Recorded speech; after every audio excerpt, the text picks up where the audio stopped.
Hi friends, ఈరోజైతే నేను చేసే కూర చాలామందికి ఇష్టమే ఉండదు. నాకు తెలుసు. అయితే ఇలా ఇష్టం లేని కూరని ఇష్టంతో తినేలా చేసేసుకుందామా? ఈ కాంబినేషన్తో ఒక్కసారి మీరు తినండి, చాలా బాగుంటుంది. అదేనండి, సొరకాయ పులుసు ముద్దపప్పు అన్నమాట. ముందుగా లేతగా ఉన్న సొరకాయని తీసుకొని పీల్ చేయకముందే మనం ఇట్లా హోల్స్ చేసుకోవాలన్నమాట. ఇట్లా హోల్స్ చేసుకుంటే మంచిగా ఉడుకుతుంది సొరకాయ అనేది. ఇంకా మంచిగా టేస్టీ కూడా ఉంటుంది అన్నమాట. ఉప్పు కారం అన్నీ పట్టి ఇట్లా పీల్ చేసుకొని, పులుసుకు తెలుసుగా మనం పెద్ద పెద్ద ముక్కలు కట్ చేసేసి అందులో ఉడకబెట్టుకోవాలన్నమాట. ఒక బాండీలో కట్ చేసేసుకొని ఆ ఉడకబెట్టే ముందే పెద్ద పెద్ద ముక్కలు కట్ చేసి, ఆనియన్ కూడా ఒకటి మీడియం సైజ్ అయితే సరిపోతుంది. నిలువుగా కట్ చేసుకొని ఆనియన్ కూడా, పచ్చిమిర్చి అయితే రెండే తీసుకున్నాను. కొంచెమే ఉంది కదా, అందుకని చిన్న కాయే కాబట్టి తీసుకున్నాను. దీన్ని ఇట్లా ముక్కలు కట్ చేసుకున్న తర్వాత ఆనియన్ కూడా నిలువుగా కట్ చేసుకోవాలి ఫ్రెండ్స్. నిలువుగా కట్ చేసుకొని పచ్చిమిర్చి రెండు తీసుకొని వాటిల్ని కూడా కట్ చేసి అందులో వేసేసి, ఇంకా కొంచెం వాటర్ పోసి కొద్దిగా సాల్ట్ వేసి పొయ్యి మీద పెట్టేయండి. ఒక 5 మినిట్స్ ఆర్ 10 మినిట్స్ వెయిట్ చేయండి. వాటర్ కన్నా లేకపోతే మధ్య మధ్యలో చూసుకోండి, లేకపోతే అడుగంటి ముక్కలు అనేవి మాడిపోతాయి అన్నమాట.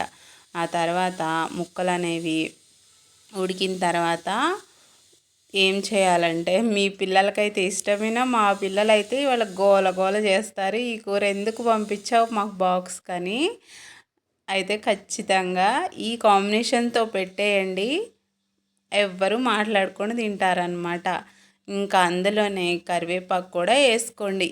ఈయన 3 రకాలు వేసుకొని ఉడకబెట్టేసుకుంటే మెత్తగా ఉడికిపోతాయి. ఉడికిన తర్వాత అందులోనే కొంచెం చిటికెడు పసుపు వేసుకోండి ఫ్రెండ్స్. పసుపు వేసుకోండి. వాటర్ గాన లేకపోతే మళ్ళీ కొంచెం వాటర్ యాడ్ చేసుకోండి అన్నమాట. తర్వాత రుచికి తగినంత, అంటే ఈ సొరకాయ పులుసుకి కొంచెం కారం తక్కువగా ఉంటేనే బాగుంటుంది. అయితే మీరు తినేంత కాకుండా కొంచెం తక్కువ వేసుకొని చూసుకొని వేసుకోండి. వేసుకున్న తర్వాత మనం ముందుగానే నానబెట్టుకుంటాం కదా చింతపండు పులుసుని, ఆ చింతపండు పులుసుని ఇందులో వేసేసుకోవాలి. వేసుకున్న తర్వాత ఆ కొంచెం పులుసు అంతా దగ్గరకు వచ్చిందాక ఉడకబెట్టుకోండి ఫ్రెండ్స్. సొరకాయ పులుసు ఈజీగా అయిపోతుంది అన్నమాట.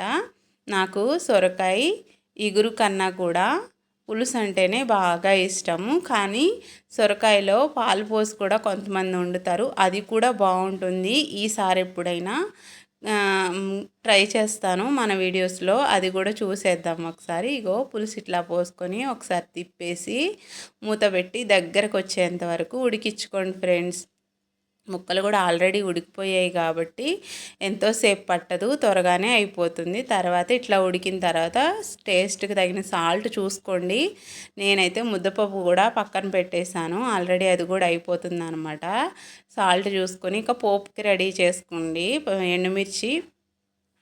ఎండుమిర్చి మీకు తెలుసు కదా, పోపుకి ఏమేమి చేస్తామో అందరికీ తెలుసు ఫ్రెండ్స్. అందువల్ల నేను అన్నీ చెప్పేస్తున్నాను అనమాట. ఆయిల్ పెట్టేసుకొని ఎండుమిర్చి, ఇందులో ఇంకా ఎల్లుల్లిపాయి, మినప్పప్పు, ఇంకా పచ్చెనగపప్పు, ఆవాలు, జీలకర్ర అన్నీ ఒక హాఫ్ టేబుల్ స్పూన్ తీసేసుకోండి. అవి కూడా మగ్గిన తర్వాత అంతా ఫ్రై అయిన తర్వాత ఇంకా కరివేపాకు వేసుకోండి. అసలు పోపు చేసాకే కూర టేస్ట్ అనేది బాగుంటుందన్నమాట. తర్వాత కూర కూడా ఇందులోకి పులుసు కూడా వేసేసుకున్న తర్వాత ఒక్కసారి ముద్దపప్పు కాంబినేషన్తో తినండి ఫ్రెండ్స్. అసలు కూర అయితే చాలా బాగుంటుంది. ఎంత ఇష్టం లేని వాళ్ళైనా ఒత్తి పులుసు కాదు ఫ్రెండ్స్, ఖచ్చితంగా ముద్దపప్పుతో తినండి, చాలా బాగుంటుంది. మీరు కూడా ట్రై చేయండి. నా వీడియో నచ్చితే లైక్, షేర్, సబ్స్క్రైబ్ చేసుకోండి ఫ్రెండ్స్. ఇలాంటి ఇంకా ఎన్నో వీడియోస్ మీ ముందుకి తీసుకొస్తాను అన్నమాట. Thank you friends, bye bye.